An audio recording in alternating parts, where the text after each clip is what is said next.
좀 짧은 시간이기 때문에 그냥 읽는 건 좀 생략하고 보겠습니다. 잠언에 보니까 이제 다윗의 아들 이스라엘 왕 솔로몬의 잠언이라. 그리고 보면 이제 또 몇 사람이 함께 여기에 또 참여한 것을 우리가 나중에 보면 알 수 있습니다. 이 잠언을 쓴 이유는 우리가 이제 31장을 쭉 살펴볼 텐데, 그것은 2절에 있는 것처럼 지혜와 훈계를 알게 하며 명철의 말씀을 깨닫게 하며 지혜롭게 공의롭게 정의롭게 정직하게 행할 일에 대하여 훈계를 받게 하며, 이렇게 이것은 이런 일에 훈계를 잘 받을 수 있도록 그렇게 하고, 그래서 4절에 보면 어리석은 자들 슬기롭게 할 것이고, 젊은 자들에게는 지식과 근신, 근신이라는 것은 신중함, 어떤 분별력 이런 것이죠.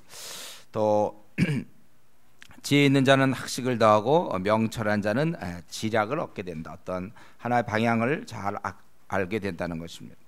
그렇기 때문에 이런 것을 너희들이 깨달아라. 그건 이제 우리가 깨달아야 되는 거, 이렇게. 하지만 깨닫는 건 우리가 해야 되는 것입니다.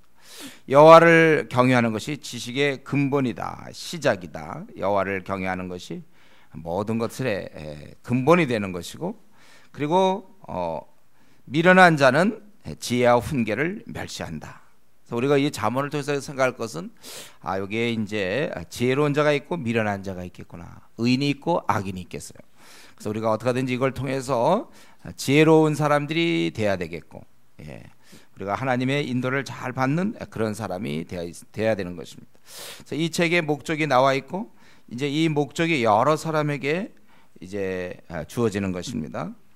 특별히 여기 보니까 이제 젊은 자는 여기 보니까 젊은 자에게 4절에 지식과 근신함을 주기 위한 것이다. 젊은 자가 자칫 위험하죠. 그는 아직 어리기 때문에, 경험이 없기 때문에 지식을 얻어야 돼요.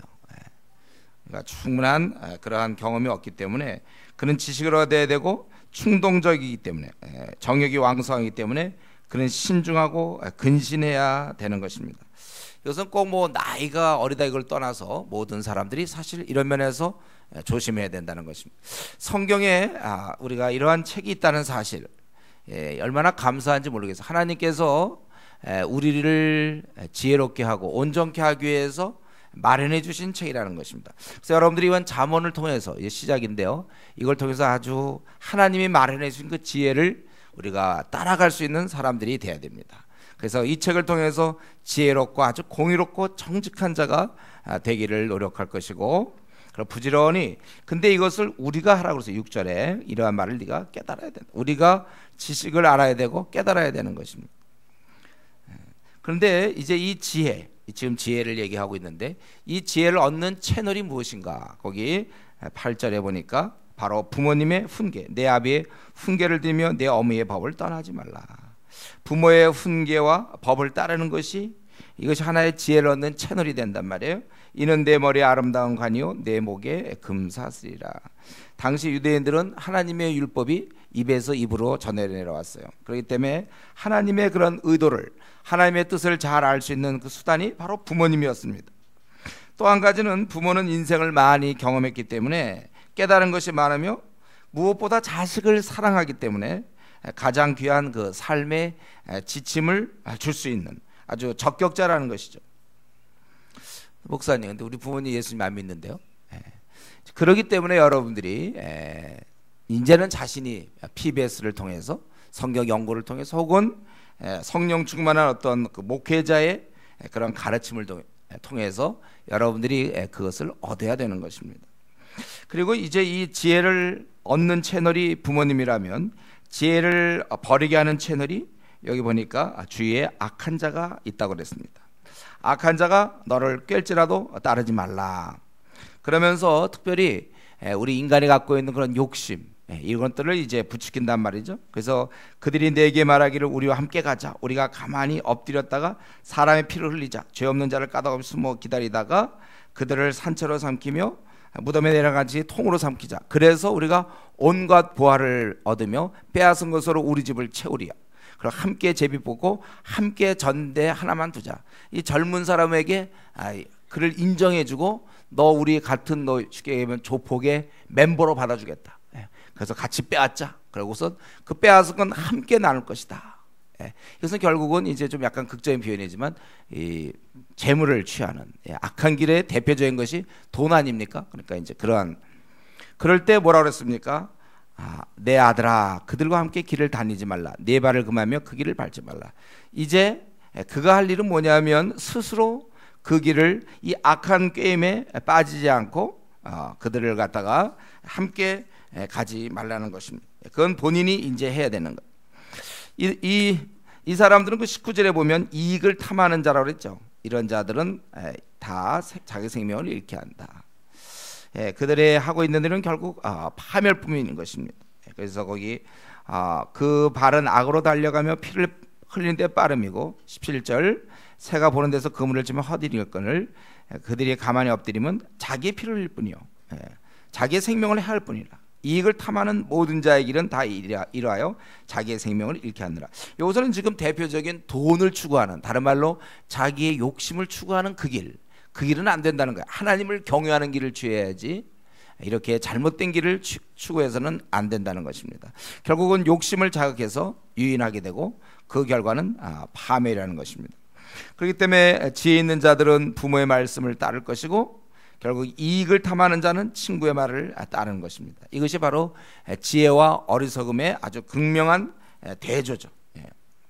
여러분, 우리는 이런 면에서 항상 생각해야 돼요. 나를 주위에 꿰는 자가 있는가? 하나님 말씀대로 순종하며 가야 되는데 세상적으로 나를 꿰는 자가 있는가? 그런 자들에게 뭐라고 그랬습니까? 15절에 어울리지 말라 그랬어요. 세상적 가르침과 잘못된 것에 대해서 어울리지 말라. 이전에 어떤 신학자 그런 얘기한 적이 있어요.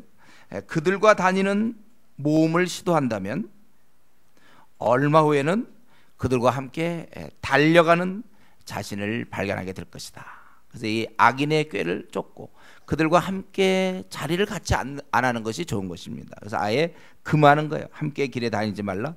네 발을 금하여 그 길을 밟지 말라.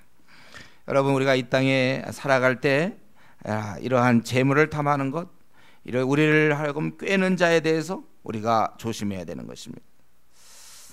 그리고 이제 이렇게 지혜를 만약에 버렸을 때 그에 대한 경고가 이제 20절부터 우리 33절까지 마지막까지 나오고 있습니다. 그들은 어리석은 자고 거만함을 좋아하고 지식을 미워하는 자란 말이죠. 거기 지혜가 이렇게 많이 들려짐에도 불구하고 길거리에서, 광장에서, 길목에서, 성문 어귀에서, 성중에서 그 지혜의 소리가 발하되 그 어리석은 자들은 그걸 듣기 싫어요. 그렇게 얘기를 해도 듣질 않고 그들은 어리석음을 오히려 좋아하고 거만을 기뻐하며 지식을 미워한다. 그렇게 되어 있어요. 이들은 책망을 듣고 돌이켜야 됩니다. 23절에 책망을 듣고 돌이켜라. 돌이키면 내 영을, 내 신을 또 너에게 부어주며 내 말을 보이리라. 이것은 깨닫게 해주겠다 그거예요. 너희들이 그렇게 돌이켜야 된다는 거예요. 그러나 그들은 듣기 싫어했다는 거예요. 보통 이제 참 잘못된 길을 가는 사람들은 참 이 바른 가르침을 잘 듣질 않아요. 자기가 그걸 정하면 잘 안 듣습니다. 그리고 오히려 교훈을 멸시한다는 거예요. 그냥 그거는 교훈에 불과한 거고 나는 내 길 가겠다, 그죠? 나의 책망을 받지 아니하였은즉, 책임은 자기가 지는 거예요. 어떤 길을 선택할 때 자기가 뻔히 옳은 줄 알지만 그걸 자기가 받지 아니하였은즉, 그렇다면 너희들이 26절에 재앙을 만날 때 내가 웃을 것이며 그래서 너에게는 두려움이 임할 것이고 27절에 너희 재앙이 폭풍같이 이르겠고 너에게 근심과 슬픔이 임할 것이다. 이렇게 있어요. 그렇게 이제 힘드니까 그때는 너희가 나를 부르겠지만 그러나 나는 대답하지 않겠다. 나를 부지런히 찾아도 나를 만나지 못할 것이다. 왜냐하면 너희가 지식을 미워했지 않았느냐. 너희가 경외하기를 즐거워하지 아니하고 다른 것을 즐거워하지 않았느냐. 내 교훈을 너희가 받지 아니하였느냐. 나의 모든 책망을 업신여겼다는 거예요. 아주 우습게 봤다는 것입니다. 그거에 대한 결과이기 때문에 그러므로 행한 대로 이 31절에 그러므로 장이 해기의 열매를 먹으며 자기의 죄에 빠진다. 그래서 그 어리석은 자의 퇴보는 자기를 죽이며 미련한 자의 안일은 자기를 멸망시키. 행한 대로 갚음을 당하기 때문에 스스로 멸망과 죽음을 자초하는 거예요. 하나님의 말씀, 하나님의 뜻을 거부할 때 그것은 그냥 거부로 끝나는 게 아니고 뭐 그냥 말을 안 들었구나로 끝나는 게 아니라 그 결과는 비참하게 된다는 거예요. 그 결과는 자기 책임이며 그렇게 하는 것은 자기 선택이라는 거예요. 그러나 그 결과는 멸망과 죽음을 자초한다는 거예요. 이와 반대로 오직 33절에 하나님의 말씀을 듣는 자는 자기가 알아요. 마음이 평안한 거예요. 듣는 자는 평안히 살며 재앙의 두려움 없이 안전하리라. 오늘 우리는 이 짧은 말씀을 통해서 이 하나님께서는 우리에게 하나님을 경외하는 길과 또 세상을 따르는 길 두 가지를 우리에게 주셨습니다. 그래서 지혜로운 자는 하나님의 말씀대로 잘 순종하는 것이요, 어리석은 자는 악한 자의 그 꾀에 빠져서 결국은 비참하게 되는 것이다, 그것입니다. 그리고 중요한 것은 이렇게 어리석은 일을 할 때 하나님께서 불러주신단 말이죠. 그런데 그들의 특징은 하나님께서 이렇게 길거리에서, 광장에서, 길목에서, 어귀에, 성중에서 소리를 봐요 이르되 이제 어느 때까지 너희가 있느냐, 나의 책망을 듣고 23절에 돌이키라, 그렇게 있어요. 이렇게 돌이키라고 해도 그들은 24절에 있는 것처럼 돌이키지 않는다는 것. 어리석은 자의 특징은 잘 돌이키지 않는다는 것입니다. 말을 듣지 않아요. 그리고 그것을 업신여긴다고 그렇게 얘기했습니다. 그러나 그 결과는 그가 말을 듣지 않는다면 뭐 결과는 항상 있는 거예요. 결과는 그것은 반드시 있는 것이고 그것이 바로 파멸이요, 죽음이라는 것입니다. 이것은 스스로의 결정입니다. 스스로의 고집의 결과입니다. 자기 삶의 방식을 고수함에 대한 대가라는 것입니다. 벌이라는 건 원래 자기가 선택하는 거예요. 그렇기 때문에 우리는 기도해야 돼요. 주님, 저에게 제가 살아가면서 정말 하나님의 뜻을 내가 분명히 알면서도 또 하나님의 앞에 내가 경외됨에도 불구하고 세상의 어떤 쾌락에 빠져서 세상의 욕심에 빠져서 내가 아직도 고집하는 그런 어리석은 것이 있습니까? 그거를 버리게 해 주시옵소서. 여러분, 우리의 고집을 두려워해야 합니다. 누구나 다 허물이 있기 마련이죠. 저와 여러분 항상 우리는 허물이 있기 마련인데 이제 문제는 얼마나 빨리 버릴 수 있는가, 이게 영성이에요. 우리가 이런 내 잘못된 길, 잘못된 삶을 얼마나 빨리 포기하고 하나님이 기뻐하는 길로 가서 평안을 얻느냐, 이게 영성이란 말이죠. 우리가 이 어리석음이 문제입니다. 그러나 더 중요한 것은 돌이키지 않는 게 더 문제라는 거예요. 우리가 순간적으로 어리석을 수는 있지만 고집을 피우며 돌이키지 아니할 때 그것이 더 큰 문제라는 것입니다. 여러분, 그런 면에서 오늘 이 말씀을 통해서 우리가 빨리 돌이킬 것을 결심하세요. 내게 근데 어떤 고집이 있는 것일까요? 이것을 우리가 하나하나 이제 오늘 기도하면서 나에겐 정말 내가 돌이켜야 되는데 돌이키지 않는 고집이 있다면 어떤 것일까? 우리 결혼한 사람들은 이제 배우자, 아내에게 물어보시면 돼요.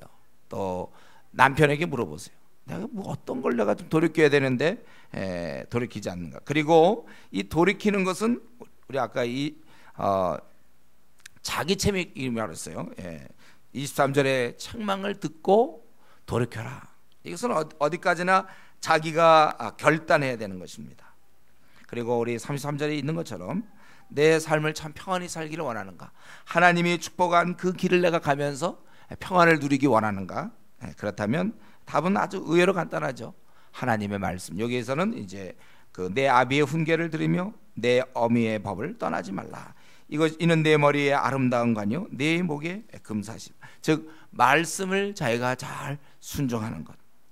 이런 면에서 내가 이 주님 따를 때 분명히 마음에 내 말을 듣는 자는 평안히 산다고 그렇게 얘기했는데 이 면에서 나는 평안을 누리고 있는가? 그래서 여러분, 우리 이 지혜자의 길을 감으로써 우리가 마음의 깊은 평안을 누려야 될 것이고, 현재 내가 역으로 생각할 수 있죠. 내 마음에 평안이 있는가? 그 내가 평안이 있다면 감사할 것이요, 그렇지 않다면 내가 그러면 어느 부분에서 주님의 말씀을 따르지 못하는 부분이 있는지, 그리고 속히 그 고집을 꺾고 책망을 듣고 돌이키라 하신 주님의 말씀 따라 여러분들이 지혜로운 그러한 사람이 될 수 있기를 바랍니다. 기도하겠습니다. 하나님 아버지시여, 참 저희들 연약합니다. 아직까지 많은 면에서 분별을 하지 못합니다. 주님, 이 시간에 우리를 찾아와 주셔서 우리의 현재의 모습을 보게 하시고 우리가 어느 길로 가고 있는지 우리 서 있는 자리를 보게 하셔서 아버지의 법을 따라 우리가 움직이는 자가 되게 하시고 그로 말미암아 평안을 누리는 자가 되게 하여 주시고 우리가 잘못된 길을 갖고 있다면 속히 책망을 듣고 돌이키는 자가 되게 하여 주시되 행여나 고집 피워서 결국 하나님 앞에 참으로 파멸과 참 이러한 근심과 어려움을 당하는 그러한 자가 되지 않도록 축복해 주시옵소서. 오늘 우리 이 기도 시간을 사용하여 주셔서 우리가 하나님 앞에 정말 온전한 길을 따르는 저희들이 다 될 수 있도록 축복해 주시옵소서. 예수님의 이름으로 기도드리옵나이다. 아멘. 우리 오늘